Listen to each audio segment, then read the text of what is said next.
Hey there, welcome back to another episode of Best Practice PDHPE, your one-stop guide to creating more effective and inclusive PDHPE lessons. As always, we have Bella and Nick here, and we're going to run you through a fantastic challenge, an adventure-based activity we designed called the Norwegian Mega Challenge. Let's do it.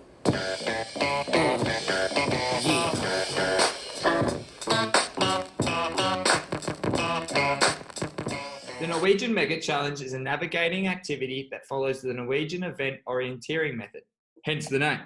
This method requires groups to work to the first control point and perform a challenge before progressing to the next station, and so on. As always, the activity is underpinned by an effective and inclusive pedagogy, meaning we have incorporated the principles of differentiation, student autonomy, collaborative learning, and provided a range of roles to create a meaningful learning experience for a range of students with diverse learning needs and goals. Additionally, this activity promotes a strength-based approach to learning, where students will be encouraged to use their strengths to support their teammates and be supported by their teammates' strengths.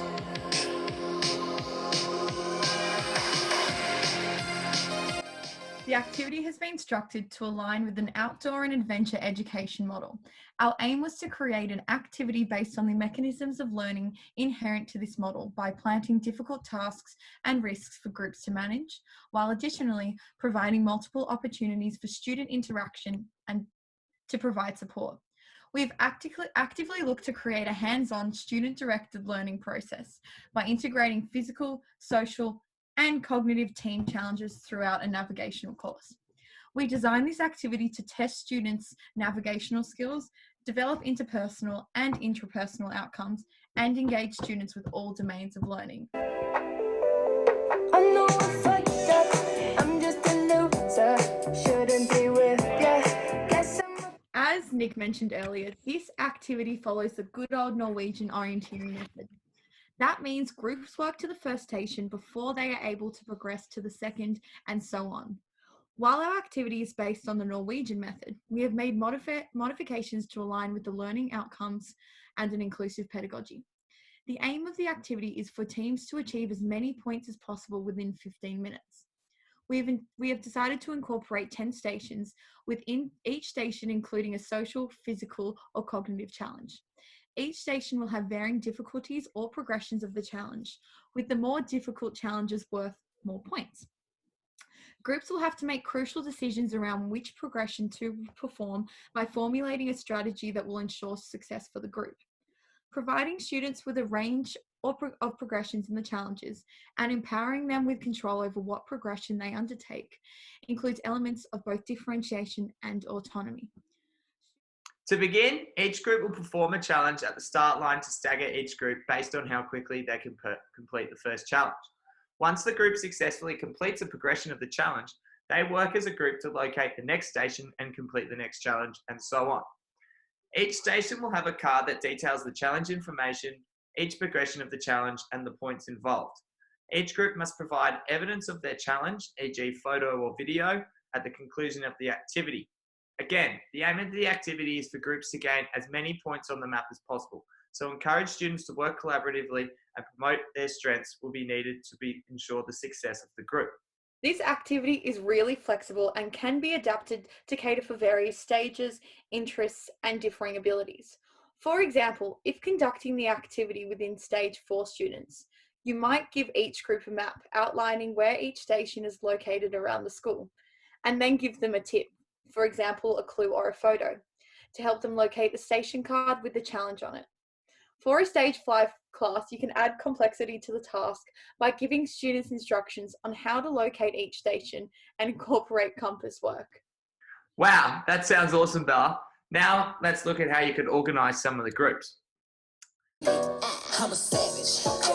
Classy, bougie, ratchet. Sassy.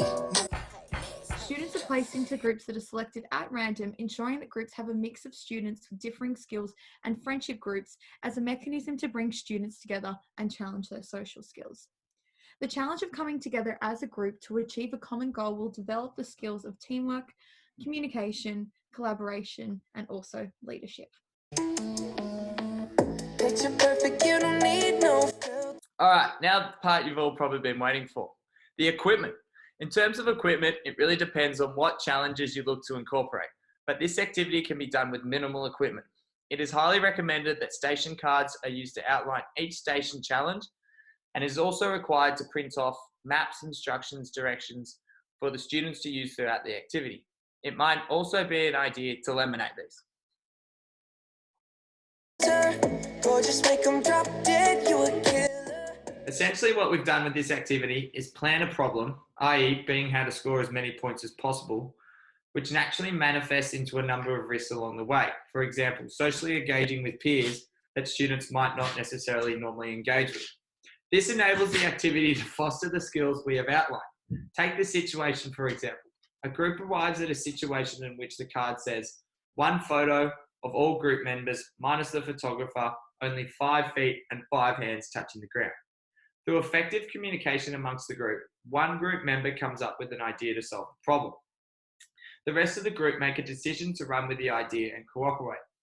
The group member assumes the role of the leader and directs their peers, who follow the instructions and complete the challenge as effectively as possible, demonstrating the skill of teamwork in the process. As you can see, this process is fluid, and it is important to note that there might be differences in the skills students demonstrate improvements in, due to the complexities of the learning environment and the learning goals of each student.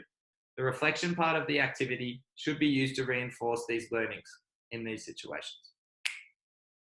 Worksheet activity highlighted here was designed for Stage 4 students and involves students using a general reference map of the school to locate the various stations and challenges.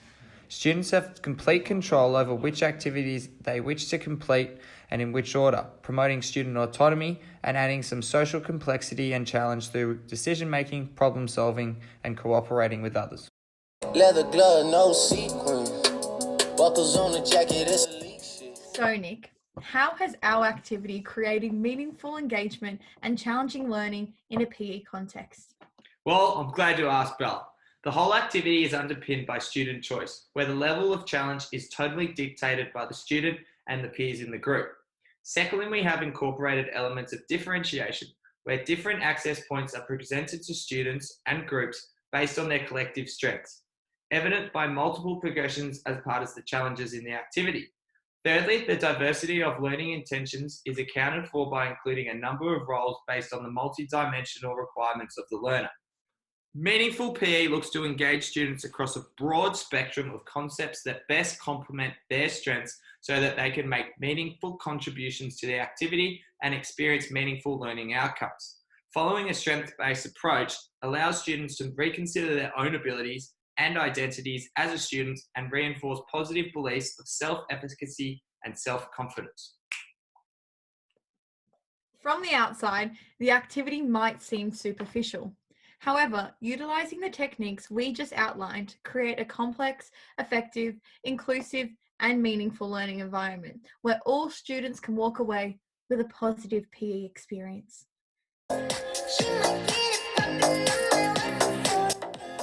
As the Norwegian Mega Challenge utilizes a student-centered approach to learning, the role of the teacher can be seen more as a facilitator rather than the driver of student learning. Following the outdoor adventure education model, there must be elements of risk and challenge as part of the activity. However, as the teacher, it is your role to create a safe and inclusive environment where students feel that their strengths will contribute to the success of their team. Whilst this activity has an element of competition to it, to provide greater development of social skills, it is important that students aren't intimidated by the performance aspect. To combat this, the teacher should reinforce and reward behaviours where students have demonstrated great effort, fairness, and collaboration rather than solely winning. Your language is important here. Rather than pumping up which team is going to score the most points, it would be more inclusive to incorporate phrases such as, how many points can your team score, and what is your team going to do so that the group can achieve success? This subtle change helps to create more of a mastery focus and move away from a performance task. However, the competitive element is there to push students. As always, and something that we're really passionate about here at Best Practice PDHPE, the teacher must set high expectations for all students in order for students to push themselves during the activity and get the most out of it. Also, it is important that the teacher avoids micromanaging groups and leaves them to their own devices to most effectively approach this activity. However, it is important to understand that students are going to undertake social, physical, and cognitive risks here. While as the teacher you don't want to force risk upon any student, it is important that we plant risk, like we have done in this activity, and support students' choice to either engage with that risk or not. Again, it is important that the teacher is solely seen as the facilitator for learning during this exercise, promoting student autonomy, leadership, and collaboration. Other element crucial to the experiential learning framework, which underpins the outdoor adventure education model, is teachers providing adequate time for students to reflect and consolidate learning after the activities have been completed. It is important for students to reflect on this task as both a team and, of course, as an individual, to ensure development of both interpersonal and intrapersonal skills. Before providing students with the results, the teacher should ask students to reflect on their collaboration and ability to work as a team. Answers will vary on this, but it is important to ask students to reflect on this prior to receiving results to ensure that they do not base their perceived efforts of how they placed in the competition. Students can be given time to answer the following questions. And here are some examples that teachers could expect from the students as evidence of learning. Through asking students to answer these questions, it provides an indication of how successful teams were in collaborating, as well as any potential challenges they encountered. This also provides an insight into whether students have been challenged, specifically in the social domain of learning. As well as ensuring that students are reflecting on teamwork and collaboration, it is important that students are also reflective of their own contributions to the team.